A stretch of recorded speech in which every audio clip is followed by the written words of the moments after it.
জোম্যাটোতে সাংহাইয়ে সেদিন একটা অফার চলছে দেখে অর্ডার করে দিয়েছিলাম half plate crispy chilli baby corn আর হাফ প্লেট হুনান ফিশ। তো যখন ওটা ডেলিভারি দিল, প্যাকেটের মধ্যে থেকে বেরোলো এই সুন্দর সুন্দর কিউট দেখতে ডিব্বাগুলোর ভিতরে চিলি ভিনেগার, টমেটো সস আর chilli sauce. Crispy chilli baby corn আমার পার্সোনালি খুব একটা পছন্দ না হলেও আমার মা কিন্তু খুবই পছন্দ করে, স্পেশালি এই সাংহাই থেকে আনানো ক্রিসপি চিলি বেবিকর্নটা। এবারে বাকি সব সিজনিং ঠিক থাকলেও নুনটা আমার একটু কমই লেগেছে, বাকি ওভারঅল ঠিকঠাক। এবার হুনান ফিশের কথায় আসলে পরিমাণ মতো এটাতে ক্যাপসিকাম, স্প্রিং অনিয়ন সবই ছিল। ফিশটা অবশ্যই বাসা, ওখানে লেখাই ছিল।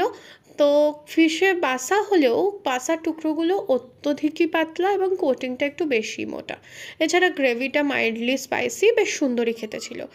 ওইটা নিয়ে আর কোনো কমপ্লেন নেই। সাংহাইয়ের চাইনিজ বরাবরই আমার ভালো লাগে, এটা নিয়ে তো আর কোনো কথা বলারই নেই।